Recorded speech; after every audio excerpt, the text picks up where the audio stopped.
Hello, কেমন আছেন? আশা করি সবাই ভালো আছেন। এখন রাত বাজে 10টা। আজকে আপনাদের সাথে একটা বিষয় নিয়ে শেয়ার করব, আমার একটা অভিজ্ঞতা। সেটা হচ্ছে ব্যাংকের সিআইবি নিয়ে। হ্যাঁ, সিআইবি মিনিং হচ্ছে সেন্ট্রাল ব্যুরো অফ ইনভেস্টিগেশন, এই জাতীয়। এটা বাংলাদেশ ব্যাংকের একটা সিস্টেম যে আপনি কোনো ব্যাংক থেকে টাকা ধার নিছেন কিনা, হ্যাঁ, সেটা অন্য ব্যাংক জানতে পারে বাংলাদেশ ব্যাংকের মাধ্যমে। এবং এইটা একটা খুব বড় একটা বিষয়। ধরেন আপনি একটা মানুষের কাছ থেকে 100 টাকা ধার নিয়েছেন, হ্যাঁ, বা 1 লক্ষ টাকা ধার নিয়েছেন। এখন আপনি যদি আরেকটা মানুষের কাছে ধার নিতে যান, তাহলে ওই মানুষটা করবে কি, যে আমার যার কাছ থেকে ধার নিয়েছেন তাকে জিজ্ঞেস করবে যে ভাই, আপনার কাছে যে ধার নিয়েছিল ওনার পেমেন্ট সিস্টেমটা কেমন।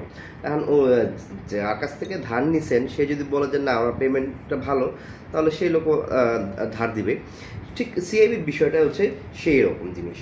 তো আজ থেকে অনেক বছর আগে, প্রায় 2018 সালে আমার একটা ক্লায়েন্ট ছিল মিরপুর অঞ্চলে। ভালো, তারা মা এবং 3 ভাই, 3 ভাইয়ে ভালো। তো বাবা মারা যাওয়ার পরে মা কষ্ট করে বড় করে, এবং তারা ব্র্যাক ব্যাংক থেকে একটা লোন নেয়, কিন্তু লোনটা বিএল হয়ে যায়। লোনটা ঠিক মতন পরিশোধ করতে পারে না, টাইম টু টাইম বিএল হয়ে যায়। তারা আমাকে বলে নাই, হ্যাঁ।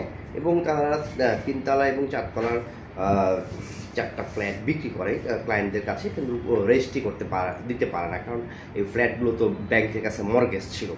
তো তারা স্বভাবতই মামলা করে দিছে। আর বাংলাদেশে যে অবস্থা হয়, মামলা করলে সেটা একটা দীর্ঘসূত্রিতে চলে আসে। তো যাই হোক, দুই পক্ষের মামলা প্রায় 11-12টা মামলা আমাকে বলল। তো প্রথমে বললো যে একটু মামলা আছে, তাই হচ্ছে ঠিক আছে থাকুক। পরে আমি বললাম যে ভাই, আপনাদের সিআইবি কেমন?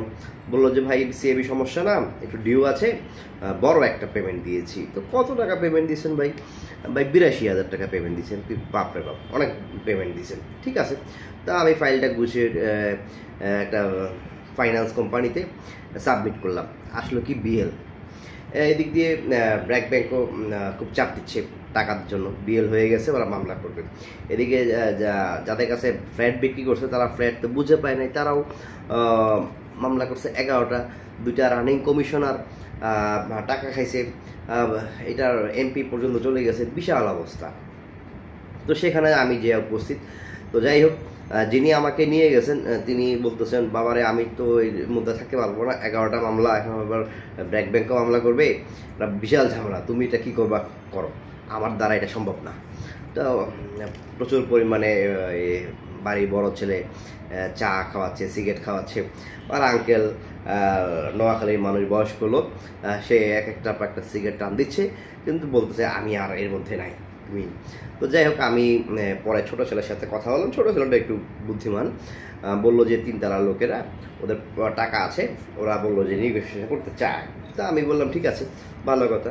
তো নেগোসিয়েশন করবে, তো পরিচয় করা দিল।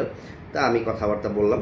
তো তাদের সাথে কথাবার্তা বলে একদিনের মধ্যে তাদের সাথে একটা রিলেশন বিল্ড আপ করলাম। তো যাই হোক, রিলেশন বিল্ড আপ, এখন তারাও তো ফ্ল্যাট বুঝে নিতে পারছে না, কারণ ফ্ল্যাটটা তো হচ্ছে ব্যাংকের কাছে মর্গেজ, পুরো বাড়িটাই, তাদের অংশটুকু তো তারা পাচ্ছে না যতক্ষণ না ব্যাংক থেকে বাড়ির দলিলটা না আসে। হ্যাঁ, তারপরে এটা হচ্ছে আবার হাউজিংয়ের প্লট, হ্যাঁ, এটা আরেক ঝামেলা। তো যাই হোক, এক অবস্থা, রাত 12টা পর্যন্ত চা সিগারেট খেয়ে ওদের সাথে একটা ভালো রিলেশন। তো তারা একটা সময় 3 মাস ওদের পিছিয়ে সময় দিলাম। বললো যে ভাই, আপনি যা বলেন তা, কীভাবে কী করা যায় বলেন, আমরা তো ফ্ল্যাট বুঝে যাচ্ছি, আর এই মামলাটা আনতেও ভালো লাগে না। তো বললাম যে ভাই, এখন তো ওরা তো টাকা দিতে পারবে না, আপনি ব্র্যাক ব্যাংকের যে টাকাটা আছে সেটা দিয়ে দেন, বিনিময়ে আপনি তাদের একটা দোকান বন্ধক রাখেন। তো তারা রাজি হলো। ইন দ্য মেইন টাইম, ওনাদের যে যারা মামলার বাদী, তাদের আইনজীবী, উনিও মামলার সাথে যাচ্ছিলাম। আবার বিবাদী যাদের বিরুদ্ধে মামলা করছে, ওনার আইনজীবীও মামলাটা সাথে চাচ্ছে না, ওদের ব্যবসা কমে যাচ্ছে। তা আমি কি করলাম, যে যাই হোক 2 আইনজীবীকে যেভাবে হোক বুদ্ধি খাটিয়ে সরিয়ে দিয়ে আমি নিজেই ডিট করে দিলাম। হ্যাঁ, তো যাই হোক, ব্র্যাক ব্যাংক যারা তখন তারা 25 লাখ টাকাও দিল, ব্র্যাক ব্যাংকের ঋণটাও পরিশোধ করা হলো। কিন্তু এই লোক মা এবং বড় ভাই নামে লোনটা হয়েছিল, তো এই সিআইবি হিস্ট্রিতে এটা রয়ে গেছে, এখনও রয়ে গেছে, প্রায় 5 বছর যাবত থাকে। তা আমি যেটা বলবো, আমার এই কথা বলার উদ্দেশ্য হচ্ছে, আপনারা ব্যাংক থেকে যখন লোন নেবেন তখন অবশ্যই সময় মতো ব্যাংকের টাকাগুলো পরিশোধ করবেন। ধরেন আপনার কিস্তির ডেট আছে 10 তারিখ, হ্যাঁ, আপনি 8 তারিখের মধ্যে দিয়ে দিবেন। কেন আপনি 12 তারিখে দিবেন বা 15 তারিখে দিবেন? যদি 15 তারিখে দেন বা 20 তারিখে দেন, তাহলে আপনার ওই দিনের ইন্টারেস্টগুলো কাউন্ট করবে। আর একটা কাজ করবেন, সেটা হচ্ছে যখন কিস্তি পরিশোধ হয়ে যাবে, লোন পরিশোধ হয়ে যাবে, তখন একটা এনওসি নেবেন, নো অবজেকশন সার্টিফিকেট, প্লাস আপনি একটা লোন স্টেটমেন্ট তুলবেন, সেখানে 0 আছে কিনা। এটা হচ্ছে আপনাদের জন্য ভালো।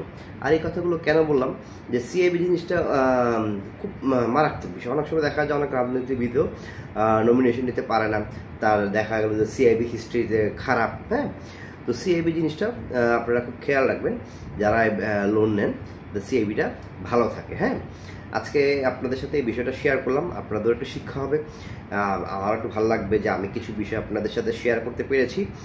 আশা করি আপনাদের কাজে লাগতে পারে, আর আমার জন্য দোয়া করবেন। আর কি, ভালো থাকবেন, শুভরাত্রি।